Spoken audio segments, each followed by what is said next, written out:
자, 오늘 또 마음의 청결에 대해서 두 번째 설교입니다. 뒷부분에 오늘은 초점을 맞출 거예요. 하나님을 볼 것이요. 하나님을 본다는 것이 얼마나 소중한 건가를 한번 생각해 보도록 하겠습니다. 팔복 중에서 두 주에 걸쳐 설교하는 건 아마 정결 하나가 아닌가 생각을 해봅니다. 그만큼 정결한 마음, 8절 말씀이 중요하다는 얘기가 되겠죠. 여러분, 팔복의 전체적인 특징 중에 생각나는 것이 있습니까? 네? 팔복의 어떤 전체적인 특징. 네? 역설적? 네, 역설적이다. 그렇습니다. 그러니까 역설적이란 말은 반대적이다 이런 뜻이죠. 세상 사람들이 추구하는 것이 아닌 전혀 반대적인 복의 개념이다. 여러분, 세상 사람들은 가난한 마음 원하지 않습니다. 애통하기 원하지 않습니다. 의를 위해서 핍박, 어림도 없습니다. 오히려 나에게 도움이 된다면 악이라도 행할 기세 아니겠습니까? 팔복 어디를 봐도 부유한 자는 복이 있나니, 건강한 자는 복이 있나니, 아들, 딸을 많이 낳은 자 건강한 복이 있나니 없습니다. 그래서 역설적이다. 또 한 가지는 현세적인 복이다. 정확히 말하면 현재부터 영원한 나라에 이르는 복이다. 지상에서 영원으로. 심령이 가난한 자의 언젠가는 복이 있을 것이니 오늘은 꾹 참고 견디어라가 아니고 심령이 가난한 그 자체가 복이고, 또 이 땅에서부터 하나님의 위로와 평안과 천국이 임하게 된다 이것입니다. 얼마나 놀라운 축복입니까? 그러니까 여러분, 팔복 말씀이 어떻게 보면 좀 딱딱할 수도 있지만 잘 들어보면 피가 되고 살이 되는 것입니다. 오늘 그래서 또 하나의 특징을 얘기합니다. 팔복은 제자들에게 주어지는 복이다라는 거죠. 여기 1절을 보세요. 마태복음 5장 1절 한번 보실까요? 예수께서 무리를 보시고 산에 올라가 앉으시니 제자들이 나온지나 입을 열어 가르쳐 이르시되, 이렇게 나옵니다. 자, 여러분, 뭔가 그림이 그려지지 않습니까? 주님이 이제 산을 오르자 많은 무리가 뒤따라옵니다. 그래서 이제 적당한 바위 위에 딱 걸쳐 앉으니까 많은 무리들 중에서 제자들이 앞을 나온 거죠. 금자리로 나온 거죠. 그러니까 여기서 제자들이라는 것은 12제자들을 가리키기도 하고, 12제자 그 위에 후반에 나오지만 스데반 같은 아주 헌신적인 그런 사람들도 포함할 수 있다 이렇게 생각을 합니다. 그래서 그들에게 팔복을 비롯한 산상수훈을 설교합니다만, 그 말씀을 깨닫고 실천하는 사람들은 그 앞자리에 위치한 제자들인 거죠. 여러분, 한번 생각해 보세요. 아니, 일반 민중이 어떻게 심령이 가난한 자는 복이 있나니를 이해할 수 있겠으며, 설교 한 편 듣고 어떻게 정결하게 살 수 있겠으며, 어떻게 왼수를 사랑할 수 있겠습니까? 그러니까 한마디로 주님은 모든 군중을 향해서 그 말씀을 선포했지만, 그 말씀을 깨닫고 실천하는 사람은 예수님을 온전히 따르기로 결심한 제자들이고, 그 제자들에게 주어진 말씀이다. 이해가 되시죠? 그래서 구원의 확신, 그리고 주님을 위해서 목숨까지라도 버릴 수 있는 그 제자들, 오늘 이 자리에 앉으시는 여러분들도 그런 제자가 되기를 주의 이름으로 축원합니다. 여기 이제 나이 드신 분이 몇 분 계신데, 과거에 시골 직관에서 일 처리해 보신 분들 계십니까? 시골 직관에 가서 판잣대기 위에 딱 올라서서 아래를 보면은 뭐가 보입니까? 수많은 구더기들이 꿈틀거리는 보이지 않습니다. 특히 요즘 여름 같은 여름에는 더합니다. 그런 생각 안 해봤나요? 나도 구더기로 태어났더라면 저기서 저렇게 꿈틀거리면서 살 텐데. 감사하십시오. 구더기에 비하면 우리 인간들은 얼마나 깨끗하고 품격 있는 동물입니까? 그런데 문제는 하나님께서는 겉으로 판단하지 않고 내면으로 판단하십니다. 속을 들여다보면 인간이 구더기보다 나을 게 하나도 없는 거죠. 구더기보다 못한 인간들이 얼마나 많습니까? 구더기는 똥통 속에서 똥만 먹고 살아도 마음은 깨끗합니다. 어떻게 하냐고요? 상식적으로 생각해 보세요. 사방에 널려 있는 게 도시락인데 그걸 가지고 뭐 싸움을 하겠습니까? 그분들은 땅 투기가 전혀 없어요. 저기는 하겠네. 똥 투기는 하겠네. 그리고 그분들은 또 왕따가 없습니다. 왜냐하면 생긴 것이 다 그게 그건데 왕따를 하겠습니까? 왕따를 해도 지들끼리 헷갈려. 얘가 쟤냐? 그러니까 거기에 무슨 파벌이 있고 감투 싸움이 있겠습니까? 자유와 평등이 넘치는 나라, 생명의 양식이 넘치는 나라, 시골 직간 구더기 나라입니다. 그런데 인간 사유는 어떻습니까? 내가 밟고 올라가지 않으면 안 되는 그런 세상이잖아요. 그래서 넥타이 매고 깨끗한 옷을 입고 거룩한 척 앉아 있어도 그 마음속에는 온갖 더러운 것들이 난무하는 거예요. 시기, 질투, 부정, 부패, 살인, 강도. 그래서 오늘 주님은 우리에게 말씀하십니다. 마음이 청결한 자는 복이 있다. 내가 나를 보여줄게. 나를 보면, 나를 만나면 하나님 말씀이십니다. 네 인생이 달라지는 거야. 당연하죠. 뭐 천지를 지으신 하나님을 만나는데 안 달라지면 그게 이상한 거죠. 그런데 여러분, 구더기가 인간보다 깨끗하다고 했잖아요. 평균적으로 보면. 그러나 구더기는 아무리 깨끗해도 하나님을 만날 수는 없습니다. 왜냐하면 그들에게는 영혼이나 마음이 없기 때문에. 그래서 우리 인간은 좀 추하긴 해도 마음만 깨끗하면 하나님을 볼 수 있거든요. 우리는 하나님을 닮은 존재이기 때문에. 그런데 말과 같이 그게 쉽지가 않은 게 문제인 것이죠. 그래서 여러분, 정결에 대해서는 지난주에 설교를 많이 했으니까 참조하시고, 그러면 우리가 어떻게 살아야 하나 간단하게 복습해보면, 마음이 청결한 자는 마땅히 우리의 행실은 물론 우리의 마음, 생각도 깨끗해야 하는 것입니다. 잠언 23장 7절에 보면 대저 그 마음의 생각이 어떠하면 그 위인도 그러한즉, 그러니까 한마디로 얘기하면 그 마음에 따라서 그 행동도 달라진다 이것입니다. 그렇다면 우리는 마땅히 우리의 생각에 영향을 주는 모든 것에 주의를 하며 살아야 하는 것입니다. 책을 읽을 때나 또 인터넷에 접속할 때, 사람들과 교제할 때 우리는 신중하게 선택해야 하는 것이죠. 뿐만 아니라 깨끗한 마음을 주시라고 매일 기도하면서 스스로 다짐해야 하는 것입니다. 왜냐하면 내 마음이지만 내 마음대로 안 되는 게 마음이에요. 그래서 이름이 마음인 것입니다. 지 마음대로 살잖아요. 내 마음인데. 또 마음이 청결한 사람은 옷차림도 주의를 해야 돼요. 뭐 요즘에 무슨 하의 실종 뭐 이런 말이 유행이더라고요. 배꼽티 입고 또 예배드리러 오는 그런 청년도 있다고 그래요. 큰 교회 가면은 뭐 하나님은 뭐 중심을 본다나 어쩐다나. 내 자유니까 아무렇게 입고 다니면 별 문제가 없는 것입니까? 아니죠. 마음이 청결한 사람은 다른 사람들이 유혹을 받거나 또 시험에 빠질 만한 그런 옷차림을 삼가해야 한다는 것입니다. 또 마음이 청결한 자는 말도 조심해야 돼요. 에베소 4장 29절에 보면 무릇 더러운 말은 너 입 밖에도 내지 말고 오직 덕을 세우는 데 소용되는 대로 선한 말을 하여 듣는 자들에게 은혜를 끼치게 하라.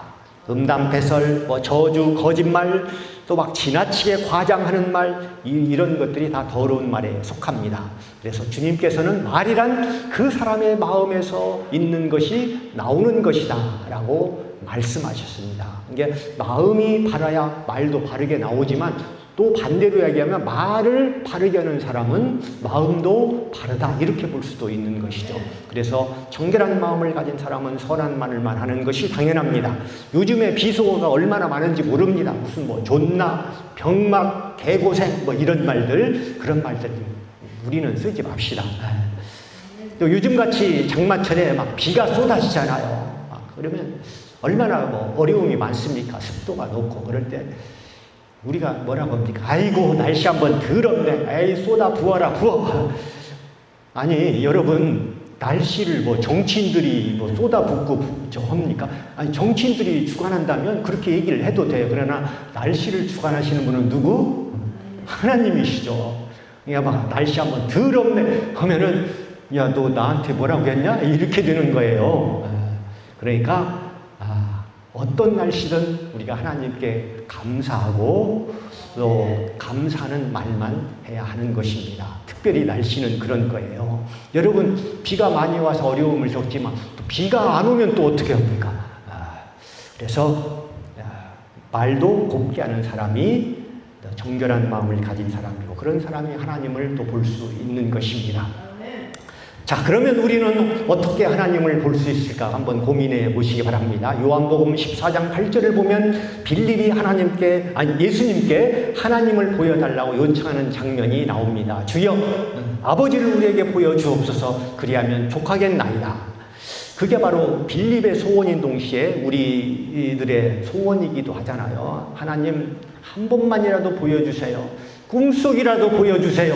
그런 사람들이 또 얼마나 많습니까? 그래서 직접 하나님을 보지 못한 사람은 간접 경험이라도 하고 싶어가지고 천국과 지옥을 방문하고 하나님을 만났다는 그런 간증 테이프나 책자들이 언제나 인기가 높습니다. 그리고 또 이런 사람들 있잖아요. 이스라엘 백성들은 광야에서 그 사막에서 40년간 만나를 먹고 살았다는데 우리는 40년은 그만두고 40일도 그만두고 4일도 그만두고 하루라도 우리 집 마당에 만나 한 번만 내려줘 보세요. 그럼 내가 잘 믿겠습니다. 그런 사람들도 있잖아요. 물론 하나님을 뵙고자 하는 갈망 자체는 잘못된 것이 아닙니다. 그러나 문제는 어떻게 하나님을 보려고 하는가, 이 방법이 잘못된 사람이 많아요. 무슨 무속적이거나 기복적인 신앙을 가진 사람, 하나님 기적을 내려주시오, 저 왼수 그냥 교통사고 팡, 그런 것을 바라면 안 됩니다. 자, 우리는 왜 하나님을 직접 볼 수가 없는가? 그 이유를 설명하면 그렇습니다. 태초의 인간 아담은 에덴 동산을 거닐면서 직접 하나님과 대화하고 교제할 수 있었습니다. 왜냐하면 그때는 청결하고 말 것도 없이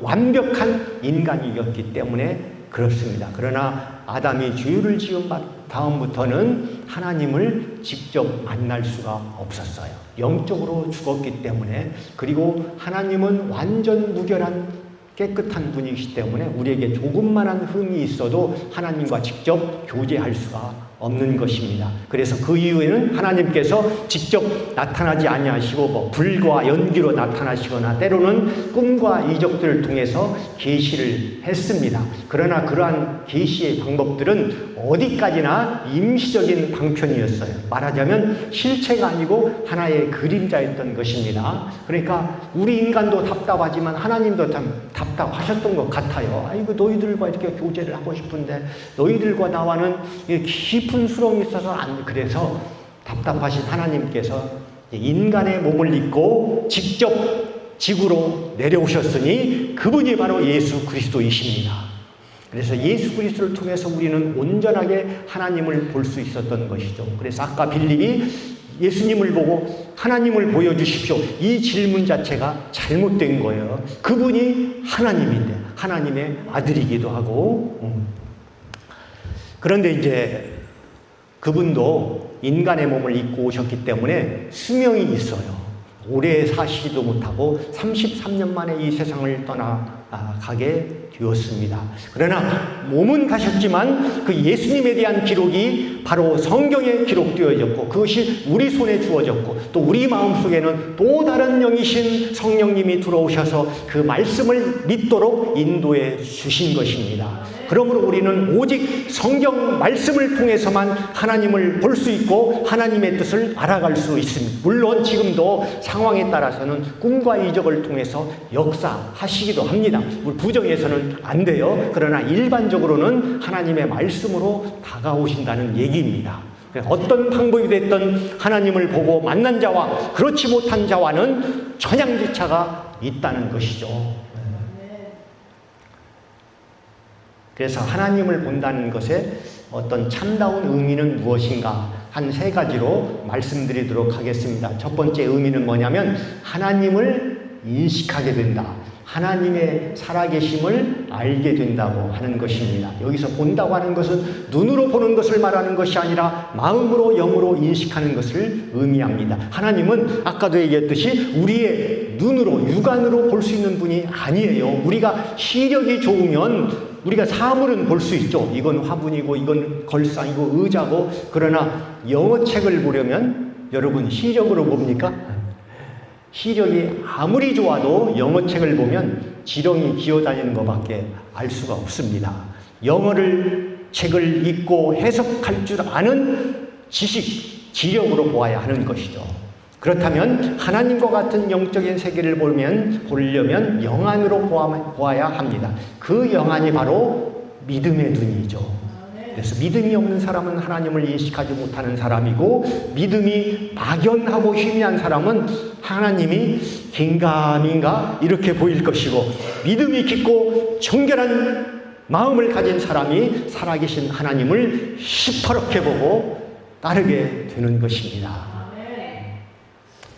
두 번째, 하나님을 본다는 것은 하나님의 은혜와 능력을 경험하는 삶을 살게 된다. 그러니까 하나님에 대한 인식을 한다는 것이 첫 번째고, 두 번째는 하나님이 살아계셨다는 것만 느끼는 것이 아니라 하나님과 함께 신앙생활을 영위할 수 있다는 것이죠. 우리 육신의 부모님이 계시는 것만으로도 위안이 되는 경우가 있지만 그분들의 실제적인 도움과 간섭을 받는 경우가 많잖아요. 이와 같이 마음이 정결한 사람은 하나님의 존재를 인식할 뿐만 아니라 그분이 내 마음속에 오셔서 나와 함께하여 주시고 내 삶을 간섭하고 다스려 주시는 것이, 여기까지 가야 하는 것이죠. 이런 내주와 동행을 통해서 우리는 하나님의 은혜와 능력을 경험하게 되는 거예요. 그런 경험을 강력하게 체험한 사람, 많은 사람이 있지만 다니엘 같은 경우 사자굴에 들어가서도 무사히 살아나왔잖아요. 그것이 하나님의 은혜요, 능력인 것입니다. 그래서 마음이 정결한 사람들에게는 하나님은 살아계신 하나님, 내 삶 속에 깊이 개입하시는 하나님이신, 내 삶의 은혜와 능력을 부어주시는 하나님이신, 그래서 하나님의 축복에 대한 경험들이 있는 것이고, 이런 경험들이 있는 사람들의 믿음은 더 큰 확신이 있는 것입니다. 그리고 이제 마지막으로 세 번째, 하나님을 본다는 것은 영원히 하나님과 함께 살게 되는 축복을 의미하는 것입니다. 그래서 하나님의 은혜와 능력을 경험하고 우리가 이 땅에서 살지만 이제 그것으로 만족하는 것이 아니라 영원한 세계에 살게 되는 것이죠. 하나님의 나라에서 하나님과 영원히 산다는 것은 어떤 의미일까?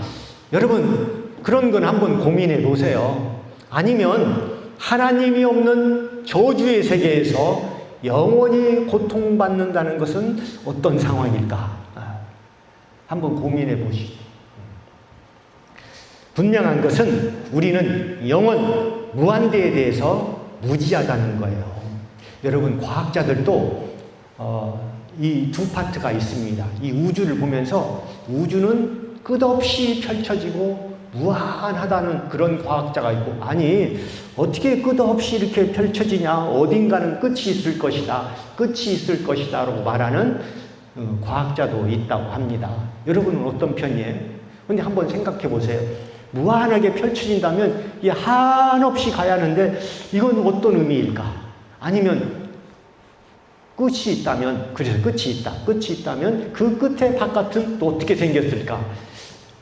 여러분 뭐 어떻게 이해는 하고 따라오는 겁니까?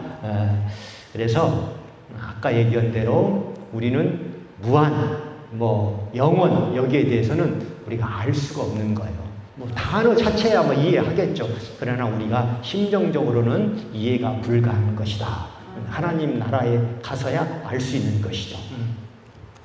자, 우리가 육신을 가지고 있는 동안에는 하나님을 육안으로 직접 보고 손으로 만져서 확인하고 육성을 듣는 것은 지극히 어려운 것이죠. 불가능한 것입니다. 또 우리가 영으로 인식하는 것도 제 아무리 깊은 믿음을 가졌다 할지라도 지극히 부분적으로 보는 것입니다. 그래서 사도 바울은 고린도서 13장 사랑장에서 이렇게 얘기를 합니다. 우리가 육신을 가지고 살아가는 동안에는 주님을 경험하는 모든 것들은 부분적으로 알고 부분적으로 보는 것이다. 마치 거울을 보는 것 같이 희미하게 보는 것이다. 이렇게 얘기합니다. 그러니까 그 당시의 겨울은 굉장히 흐릿했습니다. 이제 동판으로 만들었기 때문에. 그러나 우리가 세상을 떠나 주님을 만나서 주님과 함께 살게 될 때에는 이렇게 얘기합니다. 얼굴과 얼굴을 대하여 볼 것이요 그때는 주께서 나를 아신 것 같이 나도 온전히 주님을 알게 되리라. 그러니까 여러분, 이 땅에서는 하나님은 나에 대해서 모든 것을 파악하고 아시지만 그분은 전지전능합니다. 그러나 우리는 하나님에 대해서 잘 알지 못합니다. 하나님을 믿는 성도들도 잘 모르는 건 마찬가지. 여러분, 그게 불만이십니까? 그러면 영원한 하나님의 나라에 가십시오. 그때는 하나님께서 나를 알듯이 우리도 하나님에 대해서 자세히 알게 된다고 사도 바울은 말하고 있습니다. 여기서부터 하나님에 대해서 다 알고 믿으려고 하지 마세요. 여기서는 하나님에 대해서 아는 것보다 하나님에 대한 믿음이 중요한 것이, 그게 먼저인 거예요. 그리고 하나님을 만나면, 하나님을 보면 위대한 일들을 합니다. 성경에 보면 모세가 호렙산에서, 그 당시에 모세의 신세가 뭐냐면 그냥 목동이었어요. 지금으로 말하면 그냥 평범한 운전기사에 불과했습니다. 그런데 그 가시떨기나무 불덩이 속에서 계신 하나님을 만난 후에는 민족의 지도자로 우뚝 서서 그 세계 그 당시 최강의 대통령인 바로왕과 맞짱을 뜨게 된 것입니다. 여러분, 다윗이 별명이 뭔지 아십니까? 하나님의 마음에 합한 사람. 하나님을 만났기 때문에 그런 별명이 붙었고, 그래서 하나님을 보는 것 이상으로 그는 위대한 이스라엘의 왕이 되었던 것입니다. 여호수아는 요단강가에서 하나님의 군대 장관을 보고 가나안을 향해 전진할 수 있는 힘을 얻게 되었습니다. 그리고 또 야곱 사기꾼 야곱도 야복 나루터에서 천사를 만난 다음에 그의 인품과 삶이 달라졌던 것입니다. 여러분, 그들은 특별한 사람이 아니에요. 하나님을 만났기 때문에 특별한 사람이 된 것입니다. 여러분들도 별것 아닌 것 같아도 오늘 이 시간 하나님을 만나면 특별한 사람이 될 줄 믿습니다. 그런 믿음을 가지고 말씀을 드리고 듣고 예배를 드리십시오. 하나님을 만날 것이고 하나님이 여러분의 마음속에 들어올 것이고, 그러면 여러분은 특별한 삶을 살게 되는 것입니다. 하나님을 만나서 변화된 수많은 사람들이 있지만 한 가지만 소개하겠습니다. 가우스 할머니에 대한 이야기입니다. 1965년 여름에 이 할머니가 일가 친척들을 모두 모아놓고 새벽에 일어나서 깨우더니 빈 콜라병과 코르크 마개와 백지를 준비하라고 명령을 합니다. 그리고 할머니는 가족들에게 사람들에게 전해야 할 하나님의 말씀이 있다고 하면서 백지 위에 몇 개의 성경 구절을 써 내려갔습니다. 그리고 나서 식구들은 할머니가 쓴 성경 구절을 돌돌 말아 병 속에 넣고 코르크 마개로 막았습니다. 그날 아침 할머니와 모든 식구들이 해변으로 나가서, 거기가 플로리다 했으니까 200개의 콜라병을 파도에 실려 보냈다고 합니다. 그로부터 수년에 걸쳐서 많은 사람들이 할머니에게 전화를 걸거나 편지를 보내고 또는 직접 찾아와서 감사의 말을 전했습니다. 그들은 모두 콜라병에 든 성경 구절을 읽고 큰 감동을 받았던 사람들이에요. 그래서 할머니는 1974년 11월에 세상을 떠났습니다. 그리고 다음 달인 12월에 마지막 편지가 할머니에게 도착을 했습니다. 그래서 그 편지의 사연이 굉장히 감동적이라서 제가 한번 여기 프로젝트에 한번 올려봤습니다. 가우스 부인께, 저는 지금 촛불 아래서 이 편지를 씁니다. 우리 농장엔 더 이상 전기가 들어오지 않습니다. 남편은 트랙터가 전복되는 바람에 세상을 떠났습니다. 남편은 내게 11명의 아이들을 남겨두었습니다. 에이구, 많이도 남겨두었다. 큰애가 14살, 이고 은행은 더 이상 대출을 거부하고 있고 이제 우리에겐 빵 한 덩어리밖에 남은 게 없습니다. 눈이 온 세상을 뒤덮고 있고 크리스마스가 두 주 앞으로 다가왔습니다. 저는 주님께 용서를 빌고 스스로 목숨을 끊기 위해 강으로 나갔습니다. 아니 죽으면 어떻게 11명의 자녀들은 또 어떻게 하려고 몇 주째 강이 얼어붙어 있었고 난 돌을 가져다가 얼음을 깨야만 했습니다. 그런데 구멍을 뚫자 콜라병 하나가 떠올랐습니다. 그 가우스 할머니가 보낸 그 콜라병이 바다를 빙빙 돌다가 이제 그 개울에 도착해서 거기서 떠오르는 거예요. 기적이죠. 전 코르크마개를 열고 눈물을 흘리며 떨리는 손으로 그 안에 적힌 희망의 글귀를 읽었습니다. 그 종이에는 전두서 9장 4절의 말씀이 적혀 있더군요. 그 말씀이 어떤 말씀일까요? 아주 적절한 말씀. 살아있는 사람에게는 누구나 희망이 있다. 비록 개라고 하더라도 살아있으면 죽은 사자보다 낫다.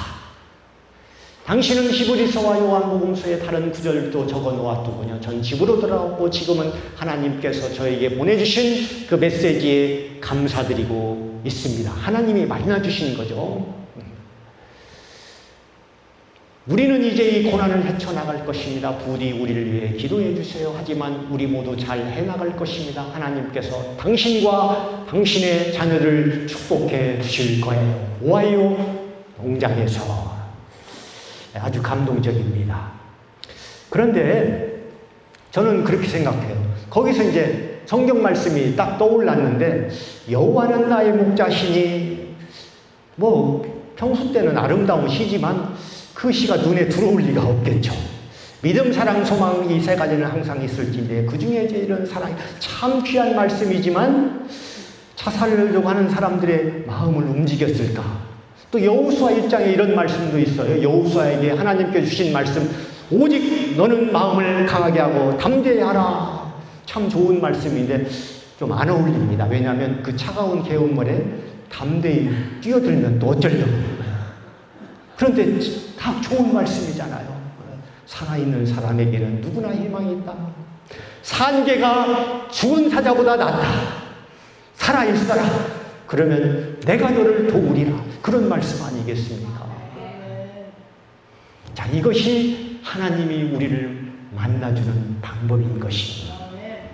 하나님의 말씀이 우리 귀에 들릴 때 아멘 화답하면 그것이 하나님의 음성이 되는 것이고 그 말씀을 붙들고 살 때 하나님의 은혜와 축복이 임할 것이고 언젠가는 그 하나님과 영원한 나라에서 영원히 살 것입니다. 그때까지 우리는 어떻게 살자고요? 정결한 마음으로 살면 행복이 보이고 그게 곧 능력이고 그것이 곧 진실한 삶이 되는 것이죠. 그래서 정직은 삶의 최대의 무기인 것입니다. 그 하나님을 정결한 마음으로 바라보고 느끼며 살아가는 정결한 성도가 되기를 주의 이름으로 축원합니다. 기도하겠습니다.